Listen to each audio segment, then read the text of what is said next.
नमस्कार दोस्तों, स्वागत है आप सभी का हमारे YouTube चैनल संजीवनी फॉरस में। दोस्तों, आज के इस वीडियो में हम धमनी शरीर के बारे में बात करने वाले हैं। वीडियो शुरू करने से पहले आपसे निवेदन करूंगा कि हमारे इस चैनल को सब्सक्राइब कर लीजिए। फिर बिना किसी देरी के इस वीडियो की शुरुआत करते हैं।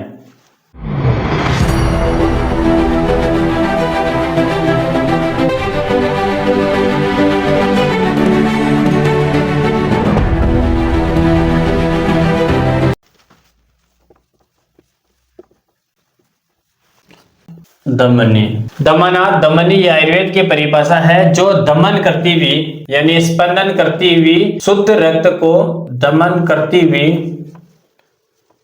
शुद्ध रक्त को हृदय से पूरे शरीर में सप्लाई करने का कार्य करती है। पूरे दमन यानी स्पंदन करती हुई शुद्ध रक्त को हार्ट से पूरे शरीर में सप्लाई करती है, उसी को धमनी बोला जाता है और इंग्लिश में इनको आर्टरीज बोला जाएगा। धमनी कही जाती है आर्टरीज। आयुर्वेद के अनुसार धमनियों की संख्या की यदि बात करी जाए तो आयुर्वेद के अनुसार धमनियों की संख्या होती है 24। ठीक है ना, ये इंपॉर्टेंट है, इसका ध्यान रखना। आयुर्वेद के अनुसार धमनियों की संख्या कितनी होती है? तो आयुर्वेद के अनुसार धमनियों की संख्या होती है। यदि ब्लड सप्लाई की बात करें तो गर्भ के अंदर शिशु जब तक बच्चे का जन्म नहीं होता है तो शुद्ध रक्त का वहन नाभि से होता है ना। जब तक बच्चे का जन्म नहीं होता है तो धमनियों की शुरुआत, धमनियों का उद्गम स्थान नाभि होती है। धमनी का उद्गम स्थान या फिर शुद्ध रक्त की सप्लाई, शरीर में शुद्ध रक्त की सप्लाई नाभि से होती है। ठीक है ना। और जन्म के पश्चात शुद्ध रक्त की सप्लाई जो वो है हार्ट करता है। हृदय कब करता है शुद्ध रक्त की सप्लाई? जन्म के बाद। और धमनियों की संख्या यदि आपको कहीं पूछ ले कि आयुर्वेद के अनुसार धमनियों की संख्या कितनी है, तो आयुर्वेद के अनुसार धमनियों की संख्या है 24। अब इनका 24 कैसे है? डिवाइडेशन की अगर बात आती है, डिवाइडेशन की बात आती है, 24 का डिवाइडेशन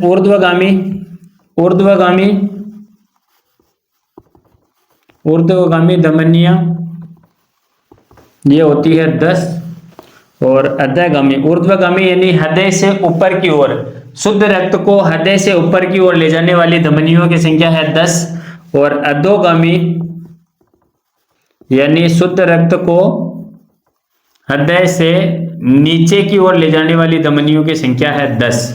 ठीक है। और तिर्यगामी जो शुद्ध रक्त को हृदय से तिरछी दिशा में ले जाती है उनकी संख्या होती है 4। तो टोटल धमनियों की संख्या हो गई 24। ठीक है, ये इंपॉर्टेंट है। हमारे शरीर में धमनियों की संख्या कितनी होती है वो आपको याद रखना है 24। उनमें से 10 ऊर्ध्वगामी है, 10 अधोगामी है और 4 जो है वो तिर्यकगामी है। ये भी पूछ सकते हैं आपको कि हमारे शरीर के अंदर तिर्यकगामी धमनियों की संख्या कितनी है, वहां पर आपको 4 सही करना है। ठीक है। और टोटल यदि पूछ ले तो टोटल आपको 24 याद रखनी है और तिर्यकगामी है वो 4, बाकी दोनों 10-10 है, ये याद रह जाएगा। लेकिन कंफ्यूजन करने वाली है 4 धमनियां। 4 धमनियां जो वो है वो तिर्यकगामी है। धमनियों का काम क्या है? धमनियों का काम है शुद्ध रक्त की सप्लाई करना। अब शुद्ध रक्त आएगा कहां से? तो शुद्ध रक्त आएगा लंग्स, फेफड़ों से शुद्ध होकर हृदय में आएगा और हृदय से धमनियां ही पूरे शरीर को शुद्ध रक्त की सप्लाई करेगी। ये 24 धमनियों की अगर पूछ ले आपको कि इस धमनियों का उद्गम स्थान है ना, इन धमनियों का उद्गम स्थान है नाभि। ठीक है ना। तो ये 24 जो धमनियां है वो नाभि से उत्पन्न होती है।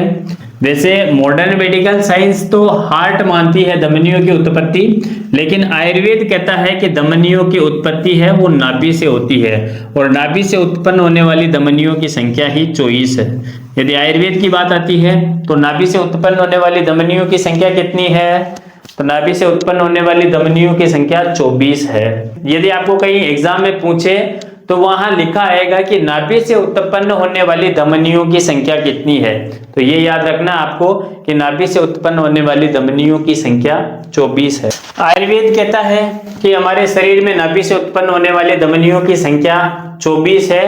वहीं मॉडर्न मेडिकल साइंस कहती है कि हमारे शरीर में हार्ट से उत्पन्न होने वाली मुख्य धमनियों की संख्या 41 है। ठीक है, हार्ट से उत्पन्न होने वाली धमनियों की संख्या कितनी है, तो वहां पे आएगी 41, 41। ठीक है, 41। इन दोनों संख्या को ध्यान में रखना है। ये मुख्य धमनियां, वैसे कई सारी आर्टरीज है, पर मुख्य धमनियों की यदि बात आए तो मुख्य धमनियां हमारे शरीर में 41 है। मुख्य धमनियां 41। ठीक है, और ये कहां से उत्पन्न होती है, तो ये होती है हृदय से। ठीक है, यदि आपको नोट करना है तो इसको नोट कर लीजिए, और स्क्रीनशॉट लेना चाहो तो स्क्रीनशॉट ले लीजिए, उसके बाद में आप कहीं नोट कर लेना। समझ में नहीं आता तो आप कमेंट कर सकते हैं। मिलते हैं नेक्स्ट वीडियो में, तब तक के लिए जय हिंद, जय श्री राम। हमारे चैनल पर यदि आप पहली बार आए हो तो चैनल को सब्सक्राइब करना मत भूलना।